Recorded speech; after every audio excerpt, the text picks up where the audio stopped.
Además, en un paso se genera ATP.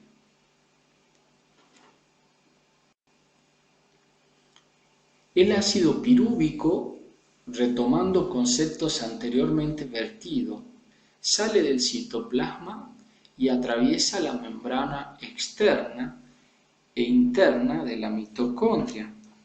Ya dijimos que ese fenómeno se debe a la acción de un transportador, una enzima transportadora. Antes de ingresar al ciclo de Krebs, el ácido pirúvico se oxida, vale decir, sufre un proceso de decarboxilación oxidativo. Y ese proceso de decarboxilación al cual hicimos referencia hace un momento es la pérdida de una molécula de dióxido de carbono. Esta es la primera reacción en la respiración celular que libera dióxido de carbono. Y en su transcurso el ácido pirúvico es también oxidado. En esta reacción exergónica, vale decir que libera energía, el hidrógeno del carboxilo reduce una molécula de NAD a NAD reducido.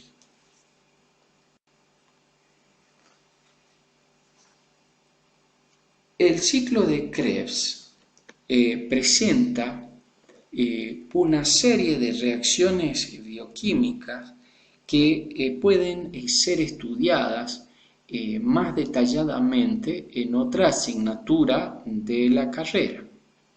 Pero básicamente desde la nuestra vamos a decir que consta de 8 reacciones en las cuales vamos a ver que se trata de un proceso bioquímico con un rendimiento energético completo. El rendimiento es por cada grupo acetilo que ingresa al ciclo, 2 moléculas de dióxido de carbono, 1 molécula de ATP, 3 moléculas de NAD reducido, 1 molécula de FAT, y ambas moléculas anteriores son transportadores de electrones que van a transferir energía al ATP por las vías de la cadena de electrones. Es importante remarcar aquí que el ciclo de Krebs es un proceso que es complementario a la glucólisis cuando el piruvato ingresa a través del transportador a la mitocondria y en la matriz mitocondrial se produce este fenómeno bioquímico. Acá observan ustedes precisamente dónde se lleva a cabo el ciclo de Krebs, la matriz mitocondrial, que es el espacio entre las crestas mitocondriales, en la cual ustedes pueden ver las diferentes reacciones que se producen partiendo del piruvato y que se van generando en forma de ciclo con y los rendimientos energéticos anteriormente descritos. Luego de haber analizado la glucólisis y el ciclo de Krebs, vamos a hablar ahora de la fosforilación oxidativa por la cadena de transporte de electrones. La cadena respiratoria ocurre en la membrana interna de la mitocondria, en la porción superior de esa membrana interna plegada llamada crestas mitocondriales. Está constituida la cadena respiratoria por una serie de transportadores de electrones. ¿Qué quiere decir esto? Que son proteínas integrales de la membrana mitocondrial interna. Esta membrana mitocondrial interna está plegada a modo de crestas que aumentan de esa manera la superficie y alojan a miles de copias de la cadena respiratoria en cada mitocondria. Cada transportador en la cadena se reduce cuando toma electrones y se oxida cuando entrega, cuando los libera a los electrones. A medida que los electrones pasan por la cadena, reacciones exergónicas, vale decir, reacciones que liberan energía, sucesivamente liberan pequeñas cantidades de esta y esta energía es usada para formar adenosín trifosfato o ATP. En la respiración aeróbica celular, el aceptor final de electrones de la cadena es el oxígeno, ya que este mecanismo de generación de ATP acopla reacciones químicas, el paso de electrones a través de la cadena de transporte con el bombeo de iones hidrógenos, lo cual recibe el nombre de quimioósmosis. En síntesis, la fosforilación oxidativa por la cadena de transporte de electrones lleva a que la energía liberada es capturada en forma de un ATP. 3 ATP por NAD-fosfato y 2 ATP por FAT. Es importante aquí tener presente el rendimiento energético al que hacemos referencia cada vez que abordamos estos procesos bioquímicos, porque finalmente haremos el balance energético final. Dijimos que los transportadores de electrones se hallaban localizados en la superficie superior libre de las crestas mitocondriales. Son proteínas integrales de la membrana y en cada transportador en la cadena se reduce cuando toma electrones y se oxida cuando los libera. Y a medida que los electrones van pasando por la cadena, se producen reacciones que liberan pequeñas cantidades de energía y esta energía es la usada finalmente para producir ATP. En la respiración celular aeróbica, el aceptor final de electrones termina siendo el oxígeno. Vale decir que al finalizar este proceso, el acople de reacciones químicas va a tener lugar gracias al pasaje de electrones que a lo largo de los transportadores van a ir generando pequeñas cantidades de energía. ¿Cuáles son los mecanismos de producción de ATP? La fosforilación, vale decir la adición de un grupo fosfato al ADP. Existen teorías como la que ya hemos descrito, en el cual el mecanismo de generación de ATP acopla reacciones químicas, vale decir el paso de electrones a través de la cadena de transporte con el bombeo de iones hidrógenos, lo que se denomina teoría de la quimioósmosis. Se da en la membrana por medio de la actividad de la ATP sintetasa.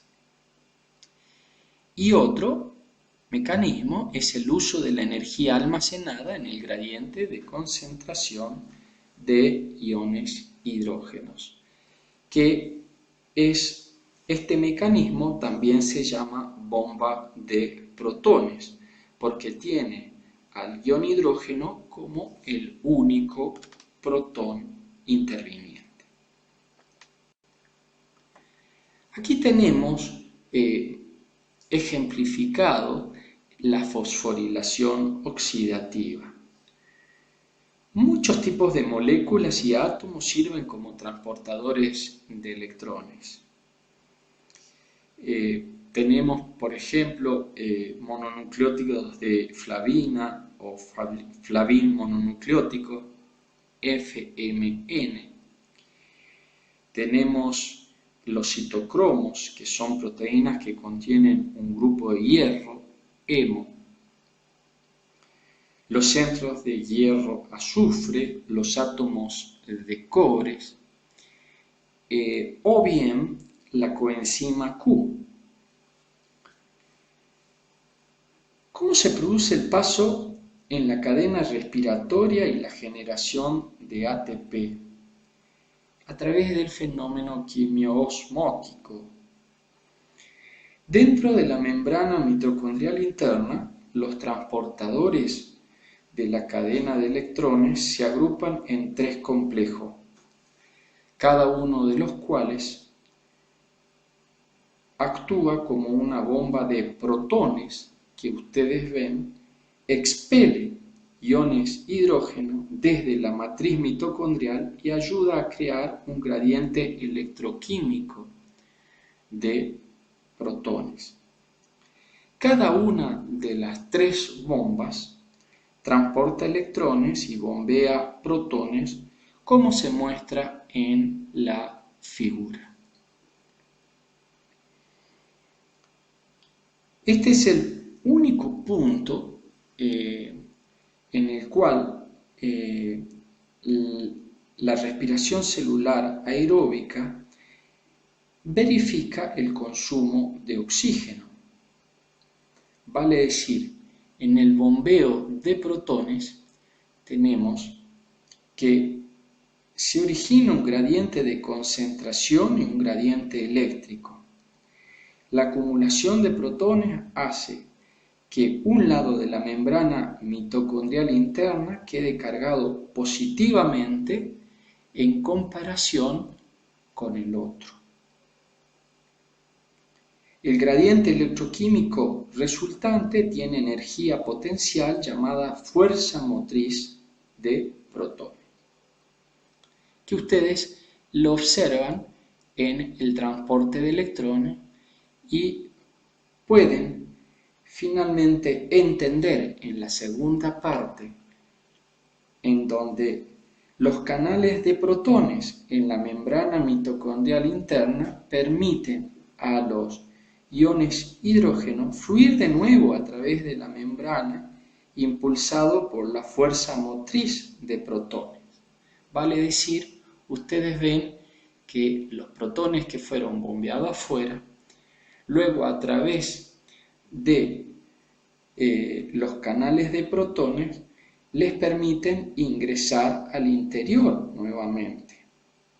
Y a medida que los iones protones, o que los iones hidrógenos, protones, vuelven, generan ATP porque los canales de hidrógeno también contienen una sintetasa de ATP, o ATP sintetasa, que utiliza la fuerza motriz para sintetizar ATP a partir de ADP, como ustedes lo ven en la parte más extrema de la figura a vuestra derecha. El proceso de quimiosmosis es responsable de la mayor parte de ATP que se forma durante la respiración celular.